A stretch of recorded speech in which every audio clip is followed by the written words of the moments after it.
and welcome to Women That Get Shit Done, a podcast full of innovative thinking and laughs. My name's Michaela Appard and I'm joined by my co-host, Dr. Sarah Hopp. Hello Sarah, how are you doing? Hi, I'm fine, thanks. It's midweek, hump day's over, so going towards the weekend, which is good. How are you? Yeah, very good, thank you, very good. Had a day full of technical issues today. I seem to be having them follow me throughout my day. So it's quite appropriate that today we're talking about achieving inner peace, because I feel like I've been struggling with that already today.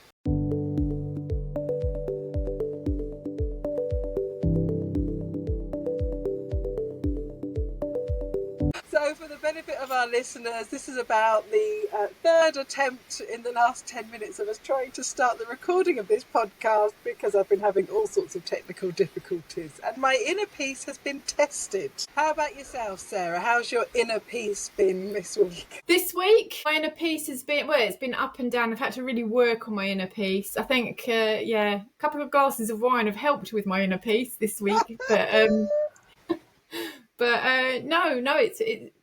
I've been okay. It's been good. I think I'm looking forward to the Christmas holidays and having some time. I've got 2 weeks off at Christmas, so just having some time off to do some paddle boarding and sort of Christmassy stuff is lovely, and family and stuff. Very nice, so, very nice. Yeah, it'd be good. And so how do you achieve inner peace? What do you do? Good question. Well, I think it's worth recognising that it's not all about being calm all the time. I think that's really not achievable for most people in this day and age. So for me, achieving inner peace is about finding moments when I can step away from the chaos that is life and just taking time to breathe. I like to get out into nature or listen to some music. And sometimes, inner peace isn't about meditating or yoga, which I do enjoy because I teach those things, but sometimes it can be about putting on the loudest rage music I can find, a bit of my favourite band, Green Day, and just shouting, screaming and getting it all out and achieving inner peace by getting everything out externally. How about yourself? Very cathartic. Very cathartic. That's what you need sometimes. Yeah, that's great stuff. I love my paddleboard. I love it, and not necessarily racing. I love the adrenaline that you get with racing and training, but for me, it's just sitting on my paddleboards and just floating and being with wildlife and nature and really connecting. Being dyspraxic, us dyspraxics, we've disconnected a lot from our bodies in the sense that, our brains are telling our body to do one thing and our body does what it wants. And so we rely on our intuition a lot more, and we rely on feeling and energy, and we get that from nature. So it's really, if I'm really feeling off or I'm going through a difficult patch in my life, then I go on the paddleboard and just be in nature with the swans. And we've got a lovely seal that's resident on the Thames. But I really love, for me, inner peace would be living the van life. That's what I'd really love to do, is just be in the camper van, go from place to place. You could wake up, you could be in the Highlands, on a mountain, or by the ocean. I love being by the ocean. I think in another life I was a mermaid or a fish or something, because I just love being in the sea. I always have done since I was little, and I think that just brings me inner peace. Just being, I used to do diving, and just being under the water brought me a lot of inner peace, and being one with the wildlife there as well. So I love all that sort of stuff, and reading as well. I'm rereading Jane Eyre at the moment because of my dark and somber mood that reflects winter. So I lose myself in books, fiction books, a lot of the time. I think it's really important that we have a lot of different outlets, because we live in such a noisy, chaotic world. And so you mentioned your dyspraxia. I wonder, thinking about it from a neurodivergent perspective, there's so much chaos going on in the brain, isn't there? Yes. Yeah. Absolutely. I think there's a famous book on dyspraxia called Caged in Chaos. And that's exactly how it feels sometimes in my brain. You can see on the podcast and you can see in some of the shorts that people watch, my brain, I could be talking theory and all of a sudden there'd just be some weird thought come into my brain and it just got to come out of my mouth. It's that sort of impulsive talking. It sort of grabs me when I don't realise it. And before I know it, it's all out of my mouth. But within that chaos, you see the strength there is solution finding. So I'm very good at finding solutions and being creative, very sort of innovative thinking, because I think in a three-dimensional way. And that's a very neurodivergent way of thinking. Education system and our medical system, they're geared up for people that think in a very sort of linear way, a very sort of what people would say is logical, but what's logical for me and what's logical for other people are two completely different things often, because my mind will it's logical to me because my mind's found its own path there, but because other people are not in my mind, it could seem bizarre, but that makes us very good comedians. It makes us good solution finders, like I said before, creative thinkers. But it just means that on day-to-day activities we can sort of lag behind a bit, or bump into things a lot, forget things a lot, because my brain, when I'm brushing my teeth, my brains are often thinking about existential questions, because So that's what you do when you get up in the morning. So basically what you're saying is you brain fart. Brain farting for me is thinking. That's how I think. That's how my other people may call it a brain fart. That's the way my brain is wired up. That's how I think. My thinking's unfiltered. So, and that's very much that's a trait that we share with people with ADHD and autism to a certain extent. They're called the three cousins: dyspraxia, autism, and ADHD, because we think like that. And dyslexia as well. Dyslexics think in a three-dimensional way. And I think that with thinking like that, we often get each other. So other neurodivergent people, we get each other because we think in a similar way. But say, for example, with ADHD, someone with ADHD will have many, many more thoughts than I will. So I will have those ideas at a slower pace, whereas someone with ADHD might think of it just like that, really, really quickly, etc. So that's the beauty of neurodiversity, is that there are so many different strengths. Yeah. So it's a different way of thinking. My mum's always called me scatty. You're perceived by society one way, but for me, that's the way I've always been. It's the way I've always thought. It's just the way your brain's wired, isn't it? Absolutely it is. So going back to the question on inner peace, what brings you most inner peace, apart from the strategies that you use? What things do you like that bring you inner peace? Probably similar to you. So I love being outdoors. I love water. I'm a yoga teacher and Pilates instructor as well. So I do find a lot of peace from movement, from exercise.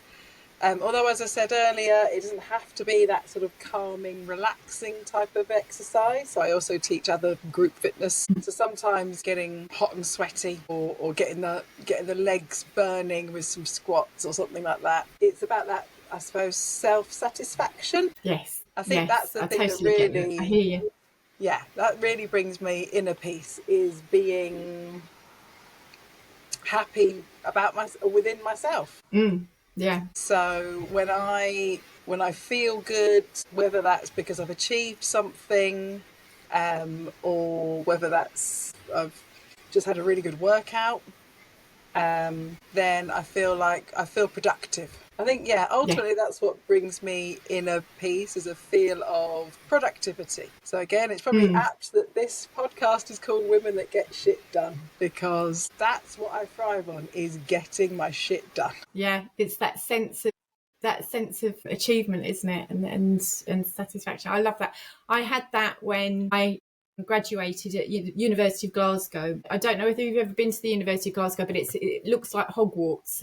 It's very grand. Wow, nice. Very beautiful university. And the chapel where you graduate is really beautiful. It's medieval looking. It's actually Victorian, I think, but it's medieval looking, and it's very grand. And they have a Scottish piper there as well. And there's a big ceremony. And when they pull a hood over your head when you're a doctor, and then they pat you on the head, and they say in Latin, I now make you a doctor. And when that happened, I was just sort of like, I did my doctorate over 6 years in some very difficult circumstances, and to actually have achieved that despite those circumstances on that day. And I had my parents were there up in the gallery, and it was just, and my supervisor was there, who'd been very supportive all the way through, and it was just that sense of achievement and that real inner peace that I had, that I had.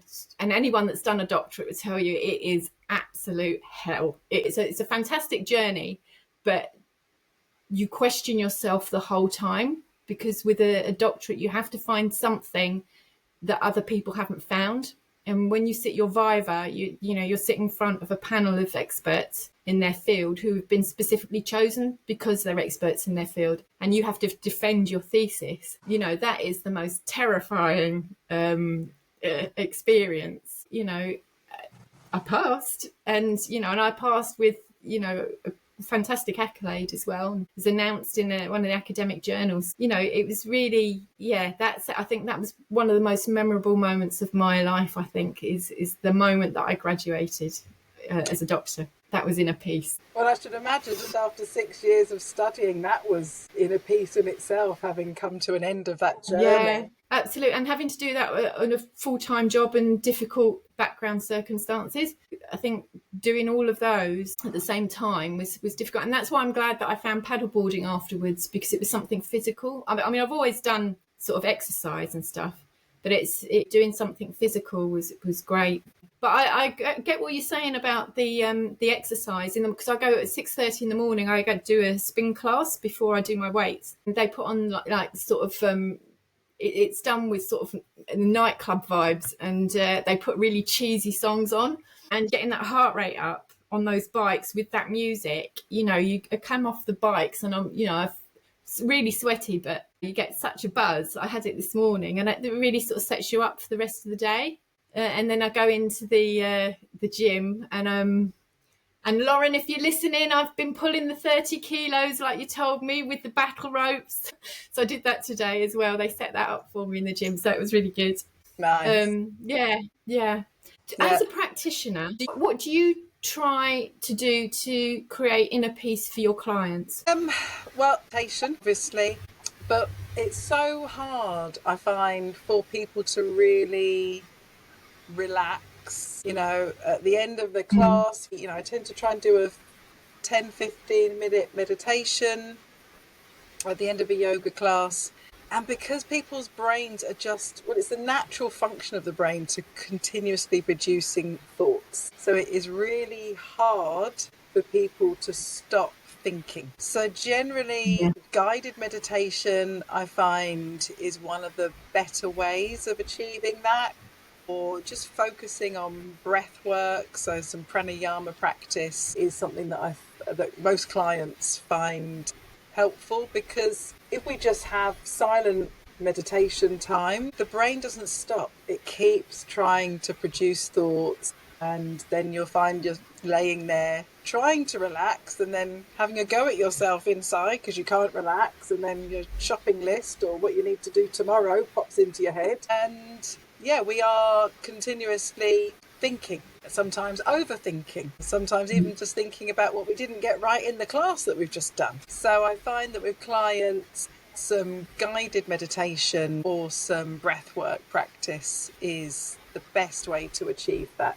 And there are many ways that you can do that. There are many apps out there that you can find for some free or low cost meditations. So I think that's one of the best things that people can do. What do you think are the barriers to the peace? Barriers to peace? Overthinking. Overthinking is one, definitely. And the thing is, when you do a doctorate, you're trained to think, to analyse every tiny little detail, because you have to, So you have to train your brain when you're dealing with day-to-day stuff not to do that. So I do that through reading fiction novels and things like that, and not theory all the time. And also going on my board, because I'm obsessed with my paddleboard. You know, I'm obsessed with paddleboarding. I love it. But I think going back to barriers, so overthinking is one. I think putting too much pressure on yourself. You know, people may say something and you may take, because we look at everything through our own lens. So our lens is created, the lens with which we view things are created from our emotions. Our emotions are created from our thoughts. Our thoughts come from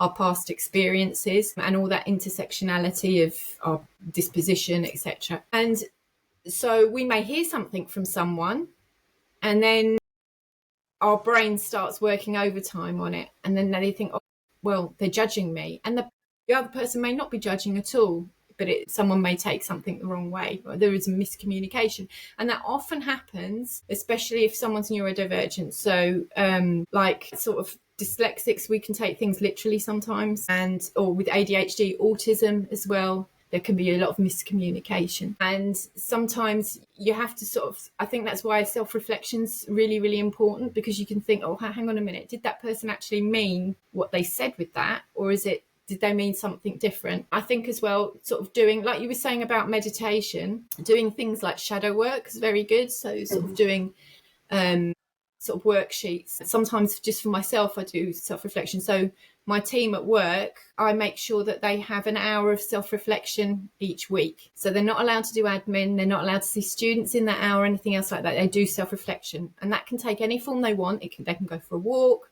They can do some shadow work. They can do some worksheets, whatever. But it is that time to self-reflect, because I think it's hard to hold a mirror up to yourself, but I think it's important to do so that you can face any fears that you have inside yourself. And we all have fears, because that's part of the human psyche. It's not a weakness. But those fears are often based on nothing. And I think that once you face those things through each other, you know, whether it's therapy or shadow work or whatever you do, if you're not suppressing them, if you do that work on yourself, that does bring you inner peace, you know. But, you know, like you were saying earlier, I think that inner peace it's not somebody, you know, you don't have people that are just got inner peace all the time and that's it. Life isn't like that. It ebbs and flows, inner peace, you know, like love ebbs and flows, or sadness ebbs and flows. And I think inner peace does that as well. But it's about each time relaxing with yourself and sort of like letting those thoughts be there, not trying to push them away, but let them be there, but also say, okay, you're there to protect me. I understand that's what you're designed for, but that's where you need to stay. Yeah. And I think social media is also it's a double-edged sword of social media. I think social media is a very useful tool, but I also think it can be quite a dangerous thing as well, because it's not reality. And people create personas that they think, you know, that you see lots of women and girls, you know, trying to live up to these standards that just don't really exist. It's a virtual world. Yeah, you know. for sure. I think, yeah. And when you meet the person in real life, you know, the person in real life is so much lovelier than the person on social media. But the person on social media is often the person that the girls will give themselves value for, if you see what I mean. Yeah, absolutely. I was just, when you said that, it's perfectionism, I think, is what came to my mind as one of those barriers, because as you say, on social media, we always try and portray, not everybody, but a lot of people will try and portray this perfect image of their life or of their body, and often that's not the reality. You know, we've all got stuff going on that's not as happy or as positive as we'd like it to be, and we don't really share that stuff, but we should. You know, we should be able to talk about the stuff that's going wrong, the stuff that we're not happy with, whether that's something, you know, how we're feeling or what we're thinking.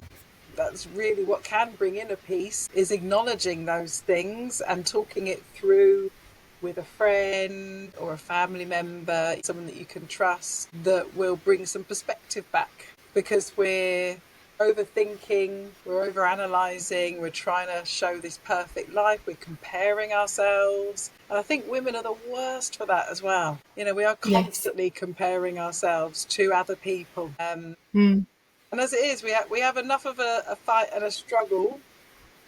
As much as it would be great if there was equality, but there is a gender pay gap, and there's equality across the board really when it comes to men and women, and we shouldn't really be battling with each other.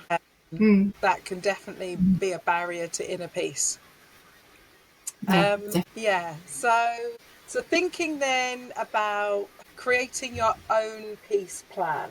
What do you think you could do to create your own inner peace plan for the future? Well, because of the way my brain's wired up, I'm a big mind map person. So I like to create mind maps. I don't like linear lists. And although I do use them in order to remember things, so I put lists on my phone, but when I create my plan, it looks a mess to other people, but it's not to me. And I like to brainstorm things. So I like to look at each aspect of my life and see what there's. So, for example, with supping, there's the sup community. So there's my lovely friends that I go paddling with, and we often, share our problems when we're on a paddle. And the sup community is so supportive for that. There's my professional life, where my inner peace will be my self-reflection. It will be my one-to-ones with my line manager, who's very supportive. It will be, a space where I can just offload, and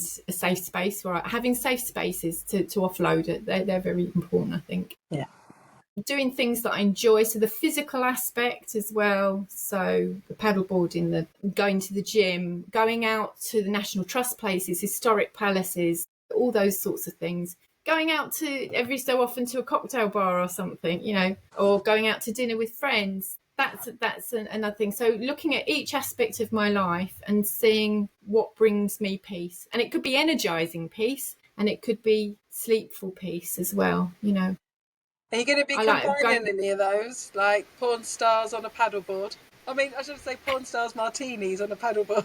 I'm not going to be a porn star on a paddleboard. No, the porn star martinis on a paddleboard. Actually, I hadn't thought of that. Cocktails on a paddleboard. That'd be good. I could have one of those floating bars, couldn't I? So I could sell cocktails. Get one of those Yeti cool boxes. Have a few ready made. We could call it Tipples on the Thames. Yeah. Oh, yeah. Cocktails on the Thames. There you go. Get my red eye sup out. So we got Tipples on the Thames, Shakers on a sup, pub on a paddle. Yeah, I like that. Tipples on the Thames with Sarah and Michaela. We must say as well, we haven't acknowledged that Amanda Roberts from P3T Photography can't be with us tonight. I'm sure she has some creative input and has some amazing ways of creating her own inner peace. Or actually, she'd probably have some much better name ideas for Tipples on the Thames. Yeah, I'm sure Amanda could come up with quite a few choice ones. Yes. Now, unfortunately, she couldn't be with us today because she is busy getting some shit done. As you can appreciate, she has several jobs and running her own business. So, unfortunately, couldn't make the recording session tonight, but she'll be back with us on the next one, I'm sure. So, I suppose for me, creating my own peace plan, well, I am a bit more linear. And so for me, I rely on, I've said this before, I rely on my calendar. So for me, it's about actually carving out moments, carving out some time, whether that's in my day, or if I know I'm not going to get it in my day, in my week, to have those moments to myself, or to reconnect with friends that I haven't seen for a little while. That's what's really important to me. That's how I find that inner peace. So whether that's just taking myself off for a walk, getting out into nature, doing some deep breathing, or whether that's getting on the phone and speaking to someone and having a catch up. I find just making sure I've put that time aside for those moments of peace and sort of blocking it out in my calendar as if it was an actual appointment, treating time with myself as important an appointment as that's brilliant. Working with a client or teaching a class or doing my work for Mid-Surrey Community Fridges. It's just as important that I have that time as to make an appointment with myself. Yes. So I think we've had, making myself a priority. think that's Good stuff. important. So I think we've pretty much explored achieving inner peace tonight. Anything else you wanted to add, Sarah? No, nothing really. Nothing. Just I can't wait for the next time I'm down by the sea, so I can just luxuriate in the waves. And that's my favourite. Seaside and the ocean is my favourite. That's my favourite inner peace place. So yeah, I'm looking forward to doing some of that over the Christmas period. Nice. So taking your mulled wine down with you. Yes, and in my flask, pretending it's coffee and it's really whiskey and hot toddies. Excellent. Well, we must put a disclaimer out there. Please don't drink while you're paddleboarding, especially out on the ocean. No. It's very dangerous. Don't drink. Of course. Yeah, I'll only do it on the beach. Yes, have your paddle and then sit on the beach afterwards with your mince pie and your mulled wine. Perfect. Well, so now it's over to you, our lovely listeners and watchers. We'd love to know your peace plan. So what 4 or 5 things would you do to find your own inner peace? Please do comment below and let us know. And feel free to like, subscribe and share our Women That Get Shit Done podcast. We look forward to seeing you again next time, and we hope you have a lovely, peaceful rest of your day.